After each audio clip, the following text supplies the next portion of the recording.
Buenos días, hermanos. ¿Cómo va la Navidad? ¿Sí? ¿Han comido bastante? Bueno, me alegra por eso. Mi pregunta en esta mañana es porque voy a retomar un tema de la Navidad. Voy a retomar un tema de la Navidad, algo que creo que será muy importante para nosotros atender la palabra de Dios como tal. Pero antes de ello, ¿algunos de ustedes han estado pasando por alguna situación difícil? Sí. Levanten la mano más o menos para tener una idea de cuántos. Bien, oiga, qué gran cantidad de gente. Qué cantidad de gente pasando por una situación difícil.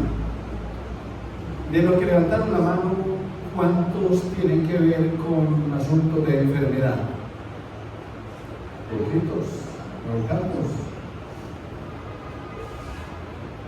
¿Y cuántos tienen que ver con situaciones de deudas? Trata. Hombre. Bien. No voy a preguntar más.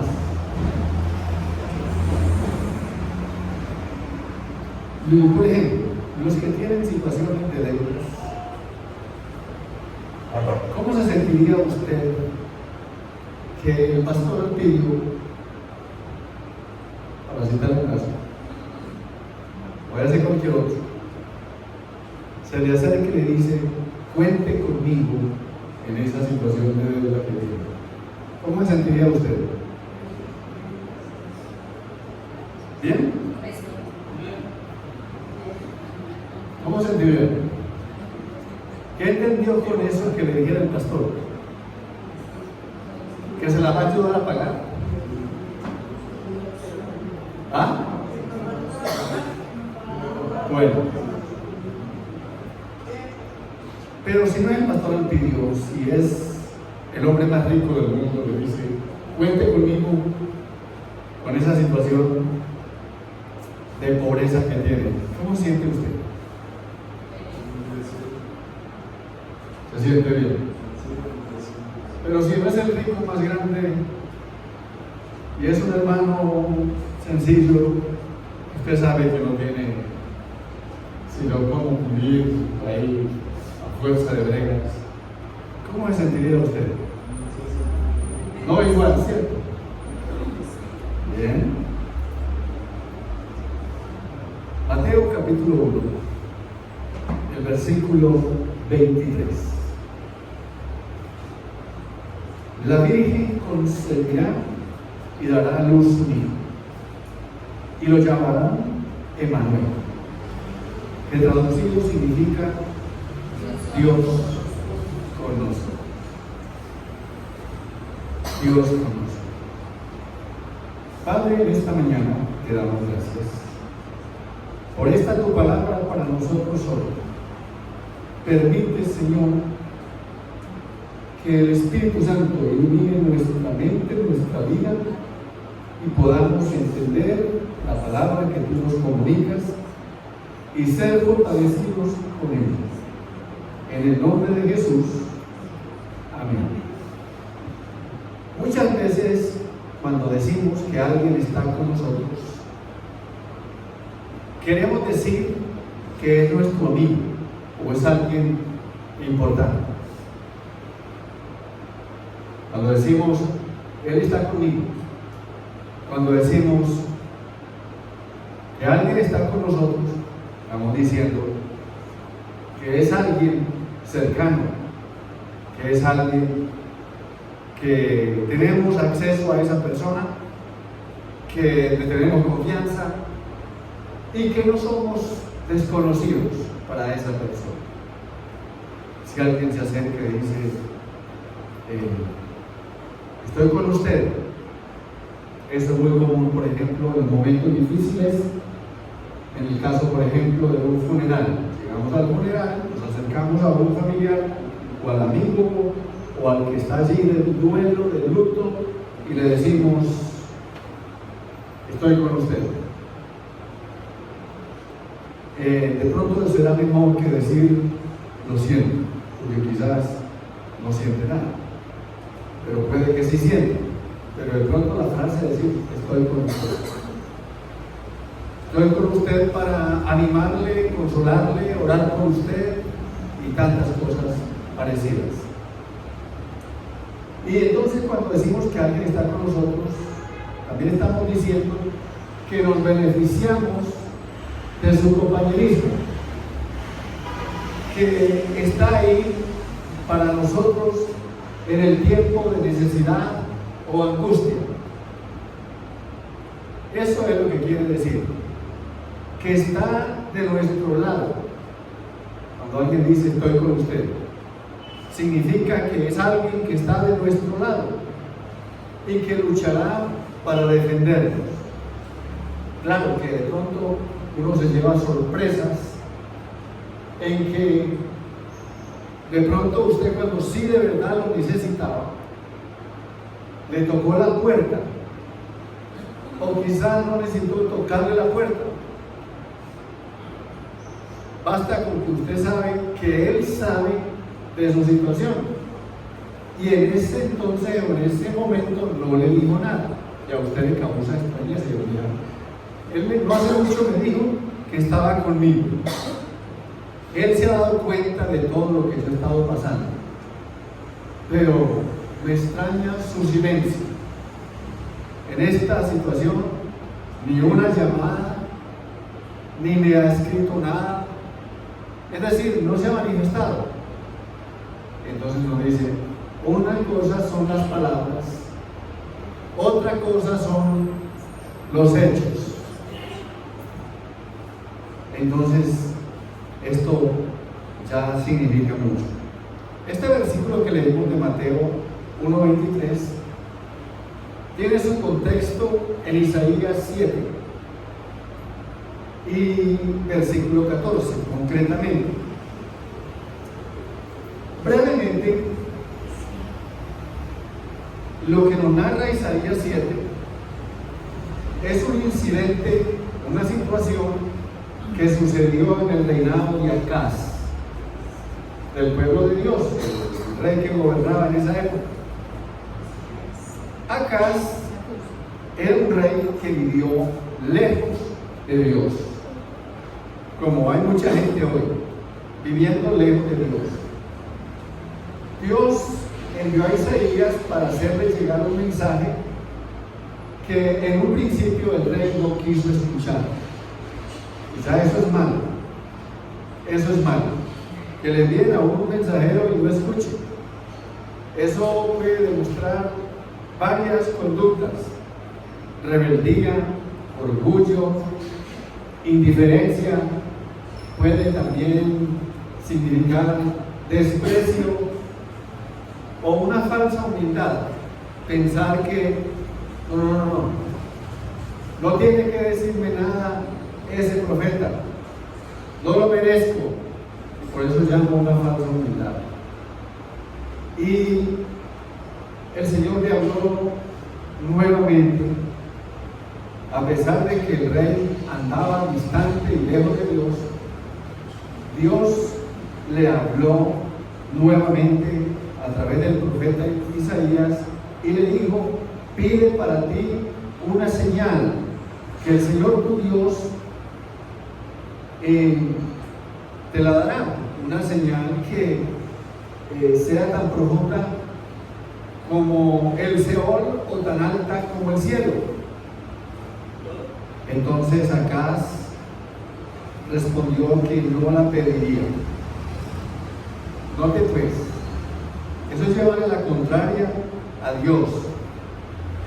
Y eso no es solamente de este rey, eso es de mucha gente que le gusta llevarle la contraria al Señor.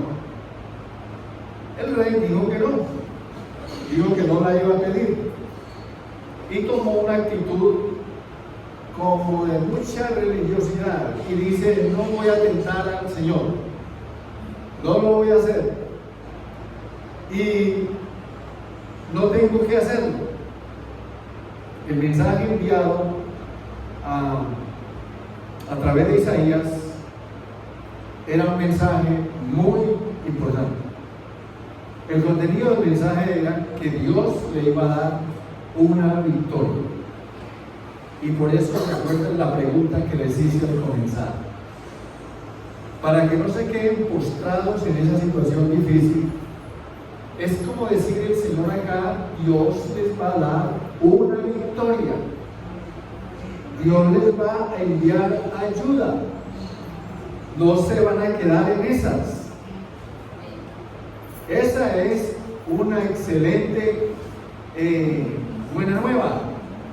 Esa es una buena noticia. Ese es un buen mensaje.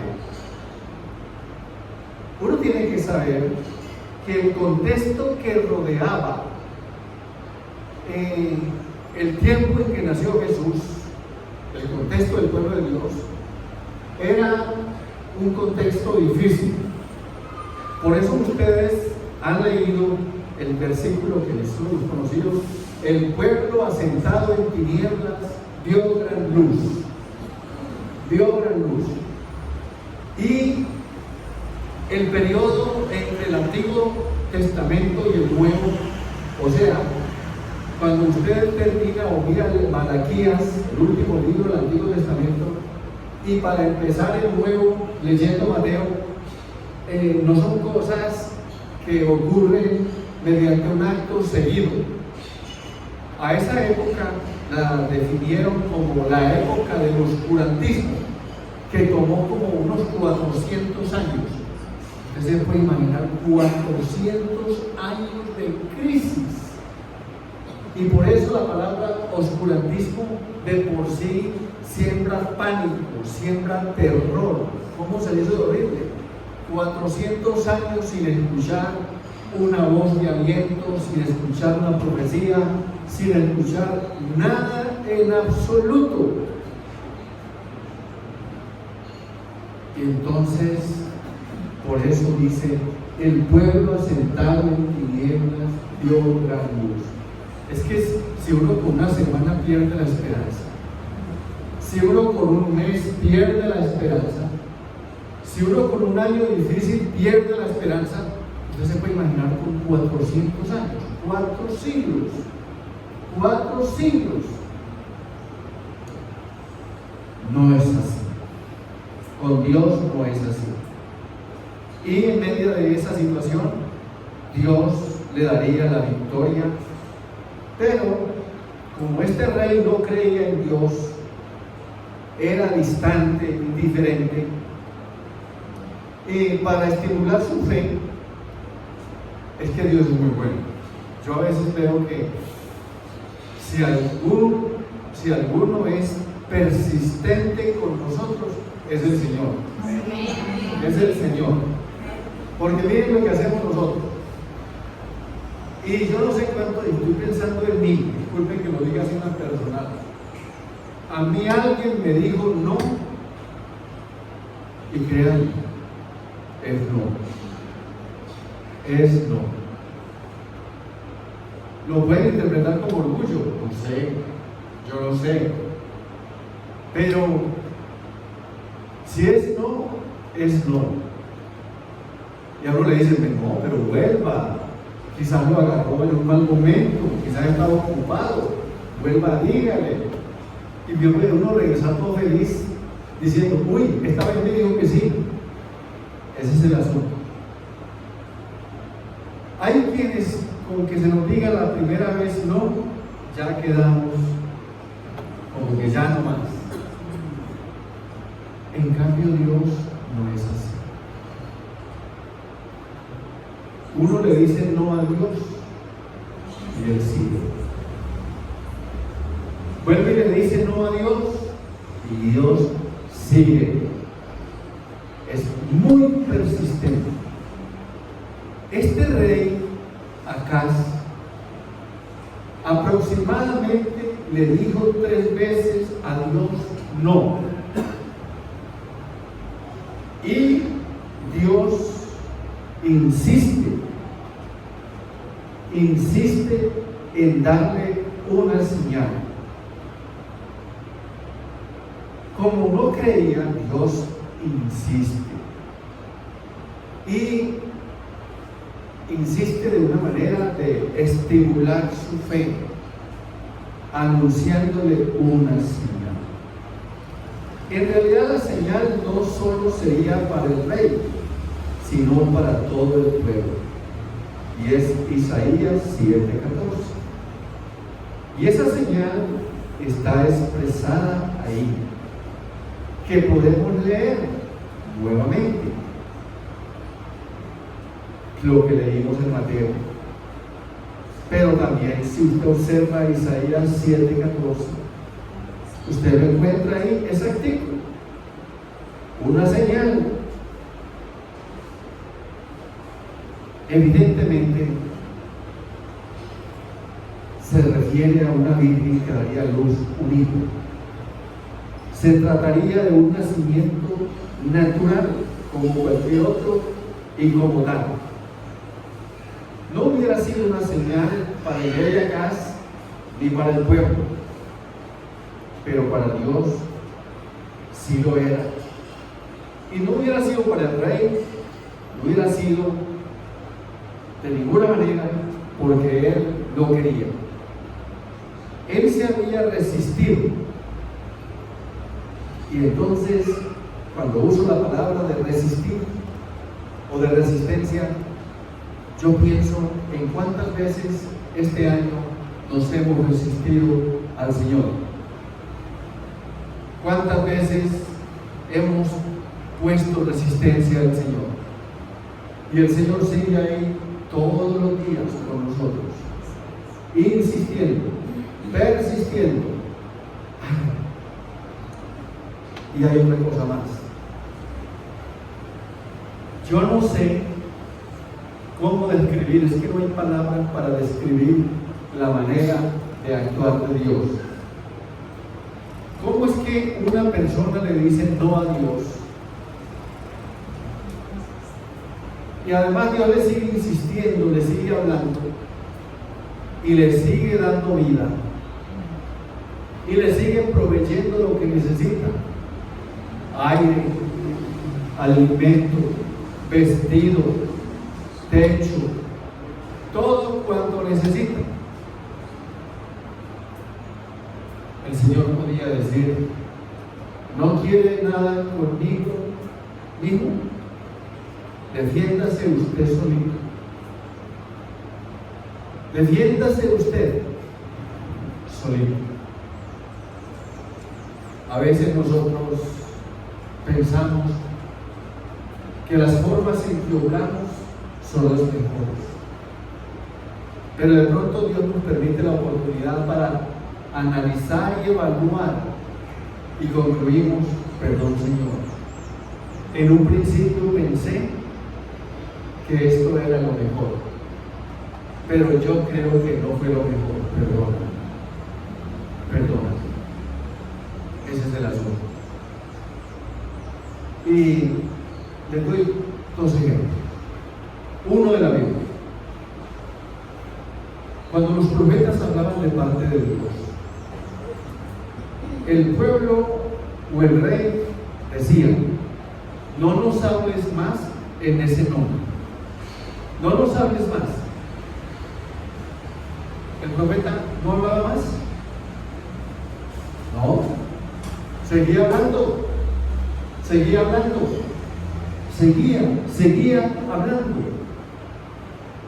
Así el pueblo dijera: no hable más, el profeta seguía hablando. Yo en esto, mientras medito, hace unos años, una hermana, la menor de la familia, tuvo una situación difícil en su vida, se rebeló, y en medio de su rebeldía ella me dijo: yo no quiero saber más nada de evangelio, no quiero saber más de Dios.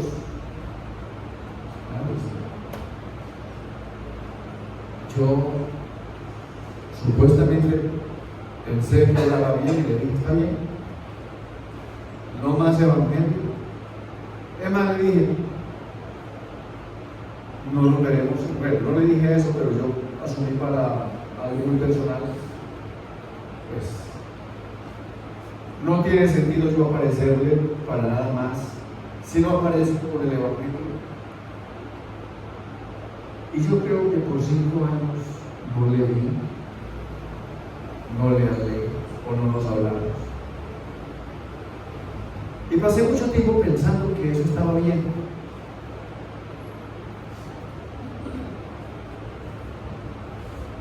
Yo fui redargüido para entender que no había sido esa una forma correcta. ¿Y saben a partir de cuándo? A partir de mirar a Dios, que su forma de obrar es muy distinta. Es muy diferente. Hermanos, si el Señor no persistiera con nosotros, ¿dónde estaríamos? No importa al Señor la actitud suya. Si usted algún día en la mañana despierta, amanece y está molesto, ofendido por cualquier situación, no voy a orar. ¿Cómo le parece que Dios no tiene problema en darle vida, en proveerle el desayuno, el almuerzo, la comida, todo? Lo que no haríamos nosotros cuando alguien se quiere apartar de nosotros. Si a usted un hijo le dice, no quiero saber nada de usted, su plata no me sirve. Bueno, hijo, aunque mi plata no le sirve, aquí están estos 100,000 pesos, usted sabrá si los deja ahí. Un ejemplo, yo no sé si usted haría eso ante un hijo que le diga, no quiero saber nada de usted, su plata no me sirve, y usted no le hace caso a eso y le dice, bueno, hijo, aquí está el almuerzo, aquí está la comida, aquí está el regalo que te quiero dar, una ropita, aquí está una platita. Usted sabrá si la deja ahí. Usted puede pensar, uy, no, qué padre. Pues mejor que eso hace Dios. Usted y yo nos rebelamos, nos portamos mal, pecamos, y Dios, en medio de la ira, hacemos muchas cosas malas, y Dios sigue siendo Dios, sigue actuando como Dios, sigue proveyendo, sigue dando. Que Dios tan distinto a nosotros. Y por eso no hay razón para que una persona se rebele. Y el rey Acaz no quiso para nada escuchar al Señor. Pero volvamos al texto del nombre que se le pondría a ese niño, Emmanuel. ¿Qué dice la Biblia? ¿Qué significa qué? Dios con nosotros. Pero bíblicamente, ¿qué significa Dios con nosotros? Dios Salvador. ¿Salvador de qué? Pero ¿de cuáles pecados que uno sigue pecando? Salvador de la ira. No me ha salvado de la ira, mantengo conmigo la ira. Sigo sin pagar las deudas. No pago las deudas si tenga plata. Mala paga. No me ha podido el Señor salvar de eso. No me ha salvado el Señor de mis actitudes incorrectas. Él no puede ser el salvador de alguien que no acepte una transformación. ¿Salvador de qué? Uno no puede decirle a la gente, Él es mi salvador, y la gente lo mira como, ¿y de qué lo ha salvado? De esa boca tan horrible que tiene, tan sucia. ¿De qué lo ha salvado? ¿De qué? Hermanos, ¿qué significa Dios con nosotros? Debemos definir la palabra nosotros para entender que Dios no está con todos. Dios no está con todos. Las Escrituras nos dicen que después de la caída de Adán, todos los seres humanos nacen enemigos de Dios. El salmista David, en el Salmo 51, el Salmo del arrepentimiento, él dice: yo nací en iniquidad y en pecado me concibió mi madre. O sea, desde que nacemos malos. Y según Romanos 8, la mente gobernada por la carne es enemiga de Dios. Entonces Dios prometió enviar un Salvador, un Mesías, para salvar al pueblo de Dios de sus pecados. Él prometió vencer la maldición del pecado y la muerte que el hombre trajo sobre sí mismo. Génesis 3:15 dice que pondré enemistad entre tú y la mujer, y entre su simiente y la de ella. Su simiente te aplastará la cabeza, pero tú le herirás el talón. Hermanos, Emmanuel, Dios con nosotros. La Biblia está llena de historias humanas, y una de ellas, en los tiempos de Gedeón, que los filisteos acababan con las cosechas del pueblo de Dios. En una de esas, el ángel de Dios se apareció a Gedeón y le dijo: hombre de Dios, Dios está contigo. ¿Ustedes recuerdan qué dijo él? ¿Qué respondió? ¿Qué dijo él?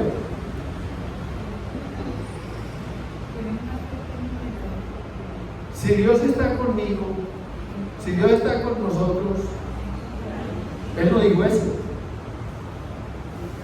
No repitan así como loritos. Él no dijo eso lo dijo Pablo. Pero en la crisis Gedeón, él no dijo lo mismo que Pablo. Él dijo lo que tenía en su corazón de dolor, de amargura. Hay un saludo que viene del cielo de parte del ángel de Dios y le dice: siervo de Dios, Dios está contigo. Todo su pueblo sufría por los enemigos, los filisteos. Acababan las cosechas, se comían todo, le robaban todo. ¿Recuerdan qué dijo él? Si Dios está con nosotros, ¿por qué nos ocurre todo esto? Y no es lo mismo que nosotros decimos. Si Dios está conmigo, ¿por qué me pasa esto? Pero es una pregunta medio tonta.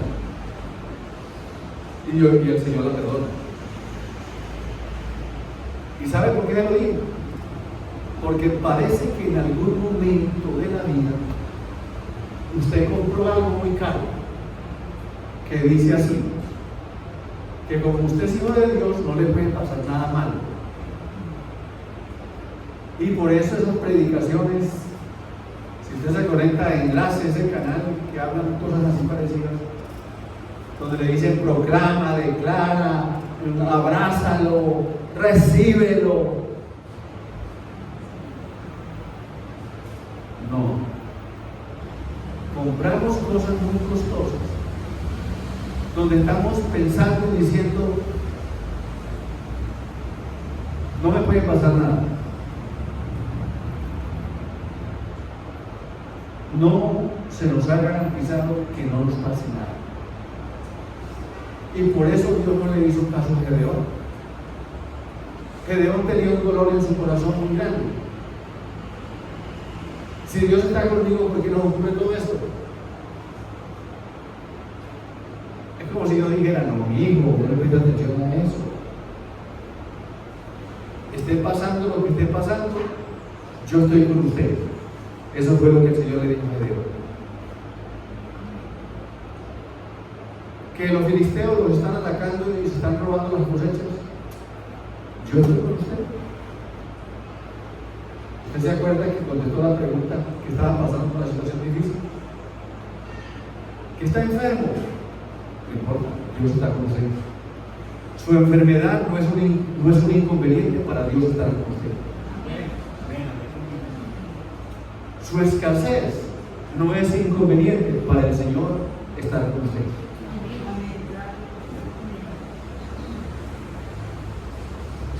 Su tristeza no es inconveniente para el Señor estar ahí. Él está. Que a usted no le pareció, es un problema suyo, pero el problema de Dios no es ese. El Señor está. Señor, que a mí me parece que tú no estás. Te parece a ti, pero Él está. Él está obrando.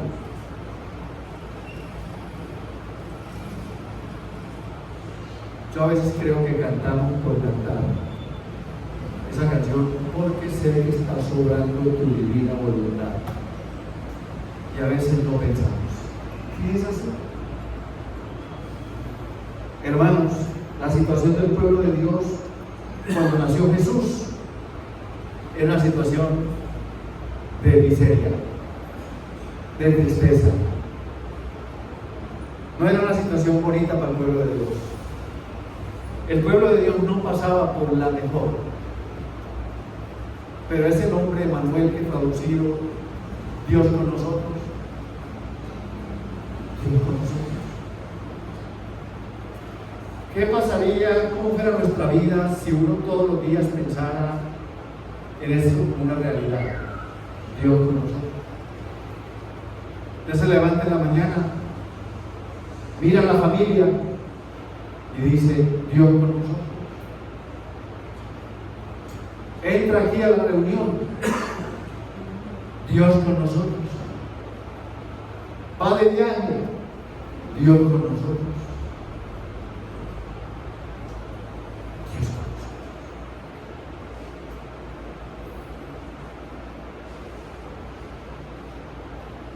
Dios con nosotros.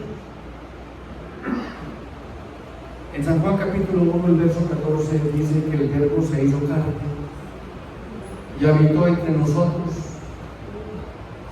y vimos su gloria como la del unigénito del Padre, lleno de gracia y de verdad. ¿Qué es eso de Jesús entre nosotros? Jesús entre nosotros es como Dios el Padre entre nosotros. Dios el Padre. A veces vivimos días en que no son días de Dios con nosotros.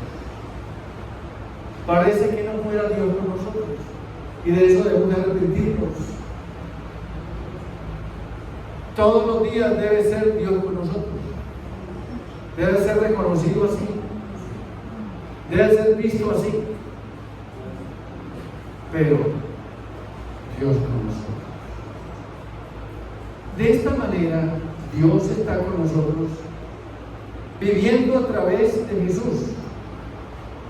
Entonces, según su palabra, otra vez, ¿qué significa que Dios esté con nosotros? Por ahora les hice la pregunta al comienzo. ¿Qué entiende usted si alguien se le dice, tranquila, estoy con usted? Tranquilo, estoy con usted. Cuente conmigo. Uno se siente animado.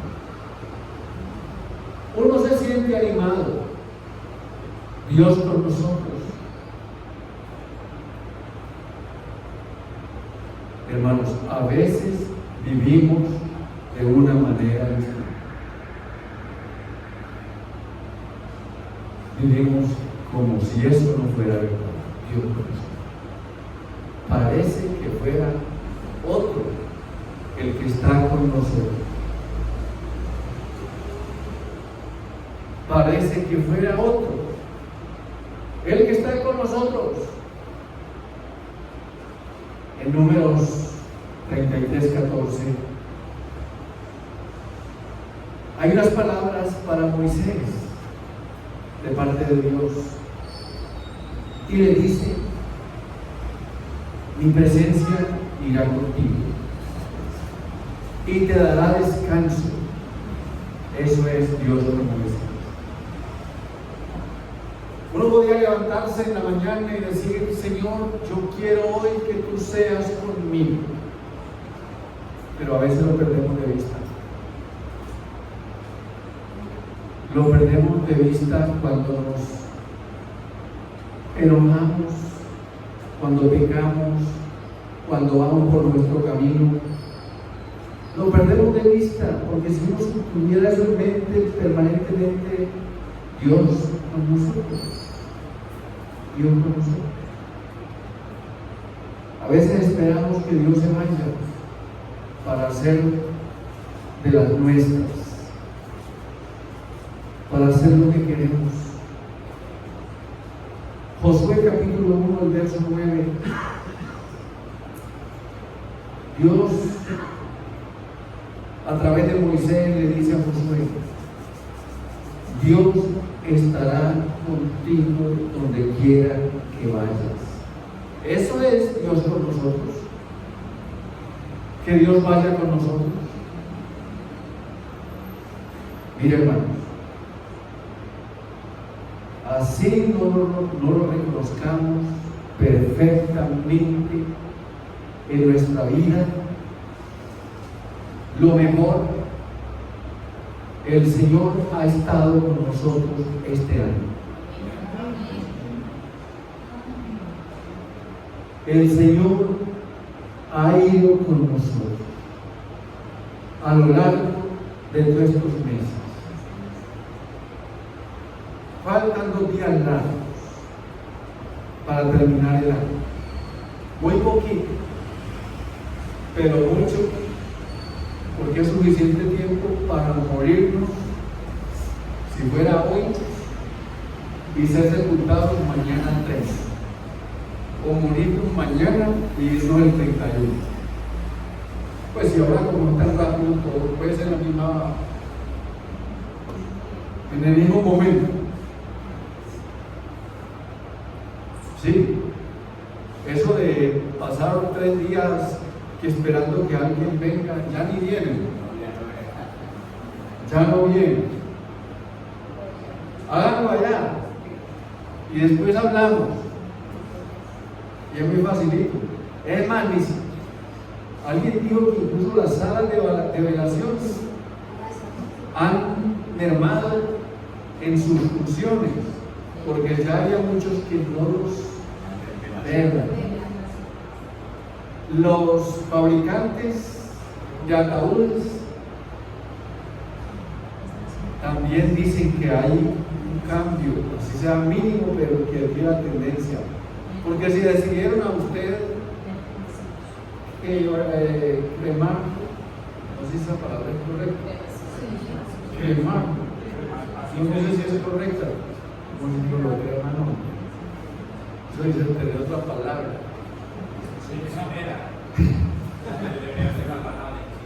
Sí, debiera. Hermanos, ya lo entregan en un carroncito. Mi esposa y yo teníamos un diálogo estos días. No es lo mismo cuando yo voy en un viaje sin ella que con ella. Entonces cuando voy sin ella ya me ha escuchado que en ese vuelo está la posibilidad de morir. Y cuando yo mando el pie para entrar al avión, pues yo sé que me falta el otro para entrar, yo tengo otro aquí la decisión.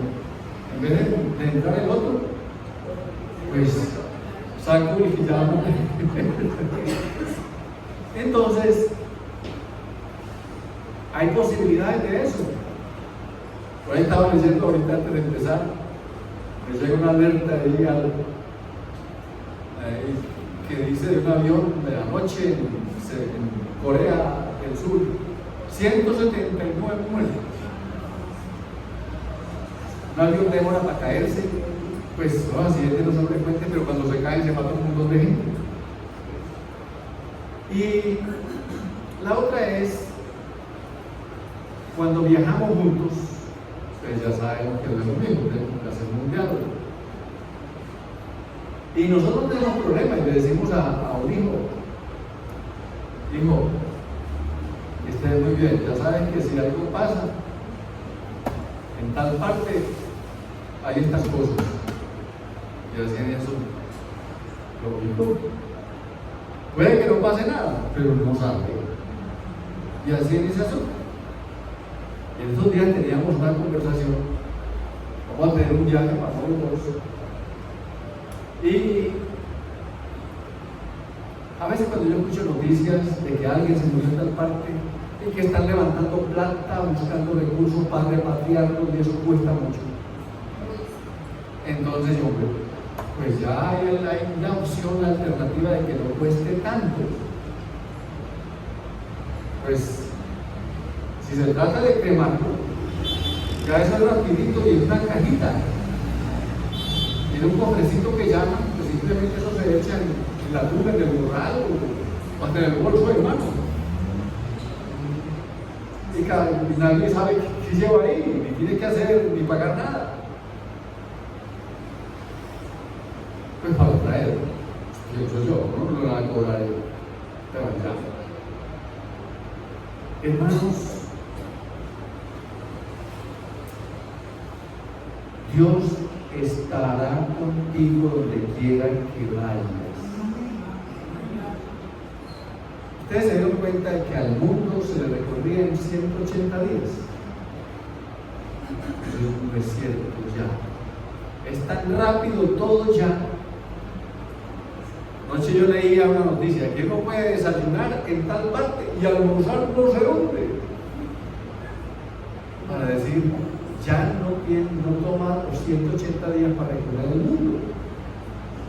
Pues vaya donde vaya, tome el tiempo que sea, el Señor estará contigo. Eso es el Dios Emmanuel. Hermano, nosotros a veces estamos en la miseria, pero sentados en una mina de oro.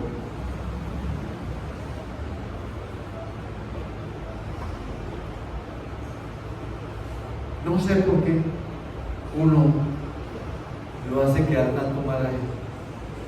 Él dijo que estaría con nosotros y nos portamos como si no estuviera con nosotros. El Salmo 46, 1. Dios es nuestro amparo y fortaleza, nuestro lento auxilio en las tribulaciones. Así dice. Pronto. No dice así, lento. Nuestro tardío auxilio. No. Pronto auxilio. Cuando nos enfermamos, nos angustiamos porque tenemos un servicio médico que llega a la casa. Entonces está enfermo. Y a veces no es lo primero que hacemos, orar. Debíamos orar primero. Pero ¿qué es lo primero que hacemos? ¿Llamamos a qué? A Él. Y a veces llamamos a Él primero sin orar. Al que ha prometido ser Dios con nosotros. ¿Cuánto tarda Emi por llegar? Mire, yo hace por ahí 2 años o más tuve un problema serio de cálculos renales. Vinieron, para venir se demoraron horas. Y me tuvieron que llevar a la clínica. Y para que llegara la ambulancia, ¿qué problema? No, que había que estar, no, que yo voy por otro lado. No. Hermanos, el único que es distinto es el Señor, pronto auxilio. Pero a veces no lo vemos así. Pero hay algo más. Yo solamente les estoy mencionando algunas de un montón de escrituras. Como si fuera poco. Él le dijo una vez a la gente, en Juan 8:29, el que me envió está conmigo. No me ha dejado solo, porque siempre hago lo que le agrada.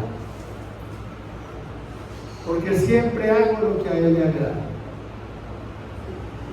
Si alguno tenía conciencia de que Dios estaba con él, era Jesús. Y hermanos, este mensaje que estoy compartiendo hoy, en poco tiempo termino, sirva para anunciarles, para recordarles mejor que el Señor ha estado con nosotros, otra vez les repito, a lo largo del año. Ese Emmanuel que dice la Biblia, Dios con nosotros, ha estado durante el año. Y que a pocos días de empezar el otro, si el Señor nos permite la vida, entonces, de igual manera, será el Emmanuel, Dios con nosotros. Y se lo digo de una manera distinta. Sea que vivamos o que muramos, sigue siendo Emmanuel, Dios con nosotros. Porque Él ha de ser Emmanuel, Dios con nosotros, mientras estemos aquí. Pero si ya no estamos aquí y ya viajamos, Él sigue siendo el Emmanuel para toda la eternidad. Y una vez, Él despidiéndose de los discípulos, ya se iba el Padre, les había encargado una tarea. Y al finalizar, Mateo 28:20 le dice esto: yo estoy con ustedes de vez en cuando. ¿Cómo? Todos los días. Yo estoy con ustedes todos los días hasta el fin del mundo. Como si fuéramos a durar hasta el fin del mundo. Él dijo que estaría con nosotros todos los días hasta el fin del mundo. Ese es Emmanuel, Dios con nosotros. Entonces, si usted entró aquí a la reunión ahorita pensando en ese problema que tiene, el que le pregunté cuánto tenía un problema y así por resolver, debe de irse de aquí más livianito. Debe de irse distinto. Job dijo en una ocasión: aunque Él me mate, en Él esperaré. Imagínense. Eso sí tener la convicción de Dios. Y un último versículo, el que mencionaban ahorita. En Romanos 8:31, Pablo le dice a los hermanos: si Dios está con nosotros, ese es el Emmanuel. Si Dios está con nosotros, ¿quién contra nosotros? Esta mañana en mi oración traté de que pasara la lista de cosas en las cuales yo no puedo estar sin Él. Yo debo contar con Él como el Emmanuel, Dios conmigo, Dios con nosotros. Y en vez de yo turbarme única y exclusivamente por la situación de mi hijo, yo puedo decir: Señor, yo quiero que tú seas el Emmanuel, Dios con nosotros, en la vida de nuestro hijo, en la vida del otro familiar que sea. La empresa, la situación laboral está muy dura. Yo quiero que seas tú el Emmanuel, Dios con nosotros. Llegó un señor hace un par de días a la casa para hacer un arreglo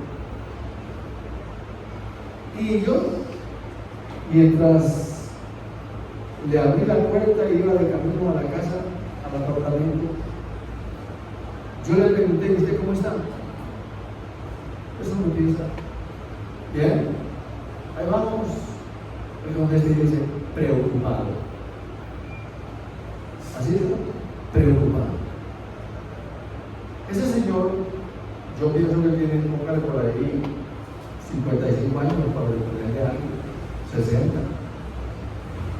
Y él me dice: preocupado. Yo le pregunté: ¿por qué? Y me dice: lo que se viene para el año entrante a nivel de, y me dice un montón de cosas. El hombre está, yo sé, bien informado. Y a veces estar bien informado es malo. Y mal informado peor. Y como alguien dice, es mejor no saber nada. Porque si usted tiene la tendencia a afligirse y a preocuparse y no a confiar, la información que tenga, buena o mala, le hace daño. Y él me relató cosas que yo sé que son verdad, de buena fe. En ese momentito. Entonces, como tenía el mensaje fresquito, yo le dije: recuerde que el tiempo de Navidad tiene que ver con Emmanuel, Dios con nosotros, no importa el año que venga. Y él dice: hasta allá no me alcanza la fe. Digo así. Me fue sincero, en un momentico me dijo eso. Yo le dije a él: hombre, cuando lo pedí, salí otra vez con él. Esto es cuestión de creer más en el Emmanuel, Dios con nosotros, y no solo en las circunstancias. Y cada vez va a ser más difícil. Cada vez va a ser más difícil. Entonces, mis amados hermanos, como cada vez va a ser más difícil, yo les animo a ir con Emmanuel, Dios con nosotros. Sí, hermano. Vamos a ver. Vamos a ver. Póngase de pie. Vamos a orar. Y vamos a orar de esta manera, o pensando así. Por una parte, no vamos a desconocer la situación que nos aflige. Yo no le voy a decir a ustedes: no pasa nada. Eso no es cierto. Cuando alguien le diga no pasa nada, es una falsa expresión, una incorrecta expresión, porque sí pasa. Entonces, consciente de que su situación no hay que desconocerla, no hay que minimizarla, pero también consciente de que el Señor está ahí. El Señor está presente. Tan real es una enfermedad, tan real es una crisis financiera, tan real es un problema cualquiera que sea, pero más real es el Señor. Señor, en esta mañana, con esta palabra de animarnos como la buena noticia, como sucedió en aquella época cuando Jesús asiste y aparece el ángel para decirle: aquí les doy nuevas de gran gozo. Y lo que significaba en ese entonces las nuevas de gran gozo para un pueblo afligido, un pueblo turbado, un pueblo inmerso en las tinieblas. Y hoy, Señor, hay situaciones, hay circunstancias que no son distintas, son igual de malas, peores, como padecer una enfermedad, como están ante una situación de escasez de recursos y deudas por pagar. Cualquier otra situación, Señor, cualquier otra circunstancia, necesitamos muy real y muy sentido esto de Dios con nosotros, el gran Emmanuel. Señor Jesús, ayúdanos a entender este mensaje, a tener fe, a tener convicción, a tener entendimiento, a tener claridad de tu palabra, oh Dios, independiente de los tiempos. En este día, Señor, rodéanos, ayúdanos, pon tu mano. Si alguien está o vino afligido, que no salga así, que salga con esperanza, que con el Emmanuel, Dios con nosotros, hay esperanza. Señor y Dios, los males son reales, las circunstancias son reales, no son inventadas, no son imaginadas. No podemos decir que no pasa nada, sí pasa, pero tú eres Señor más real. Tú eres nuestro pronto auxilio, nuestro amparo y fortaleza. Señor y Dios, eres la gran ayuda. Eres el que bendice, el que ilumina, el que entrega toda su plenitud para que no estemos escasos. Señor y Dios, no tenemos por qué padecer una situación de orfandad, porque tú has prometido estar con nosotros todos los días hasta el fin del mundo. Te damos gracias por ello, en el nombre de Jesús. Amén. Amén.